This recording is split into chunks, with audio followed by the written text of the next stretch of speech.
Public ಟೈಮ್ಸ್ಗೆ ಸ್ವಾಗತ.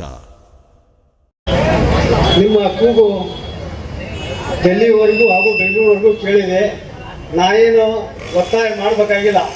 ನಿಮ್ಗೆಲ್ಲರೂ ಮಾತಾಡಿದ್ದಾರೆ. ನಮ್ಮ ಚಂದ್ರಶೇಖರ್ ರಾಠೋಡ್ ಇರ್ಬೋದು, ಹಾಗೂ ಬದ್ದೂರವ್ರು ಇರ್ಬೋದು, ಹಾಗೂ ನಮ್ಮ ಚರಂತಿ ಮಠ ಅವರು ಇರ್ಬೋದು, ಅನಿಲ್ ಅವರು ಇರ್ಬೋದು, ಹಲವಾರು ಮುಖಂಡರು ಜಿಲ್ಲೆಯಿಂದ ನಮ್ಮ ಮುಳುಗು ತಾಲೂಕು ಹೊರಸೇರಿಸಿ ಎಲ್ಲರೂ ಮಾತಾಡಿದ್ದಾರೆ. ತಮ್ಮ ಕೂಗು ಡೆಲ್ಲಿವರೆಗೂ ಕೇಳಿದೆ. ನೇರ ದಿಟ್ಟ ನಿರಂತರ ಅಂದರೆ ಅದು ವಿಜಯಾನಂದ ಕಾಶ್ಯಪ್ನವರು. ಏನಪ್ಪ ಅಂದರೆ ಅವರು ಯಾವಾಗಲೂ 24x7 ವರ್ಕ್. ಏನಪ್ಪ ಮುಂಜಾನೆ ಎದ್ರೆ ಅಂದರೆ ರಾತ್ರಿ 3 ಗಂಟೆ ಅನ್ನಾಗಲ್ಲ ಜನರುಗಳು ಸ್ಪಂದನೆಗಳು ಇರ್ತಾರೆ. ಈ ಮುಖಾಂತರ ತಮ್ಮ ಕೂಗು ಡೆಲ್ಲಿವರೆಗೂ ಕೇಳಿದೆ.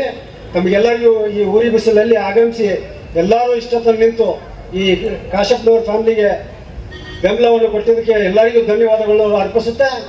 ಮಗದೊಮ್ಮೆ ಸಚಿವ ಸ್ಥಾನ ನೀಡಿದಂತಂದು ಡೆಲ್ಲಿ ವರಿಷ್ಠರಿಗೂ ಹಾಗೂ ನಮ್ಮ ರಾಜ್ಯ ವರಿಷ್ಠರಿಗೂ ಮನವಿ ಮಾಡ್ಕೊಂತ ನನ್ನ ಮಾತನ್ನು ಮುಗಿಸ್ತೀನಿ. ಜೈ ಹಿಂದ್, ಜೈ ಕರ್ನಾಟಕ.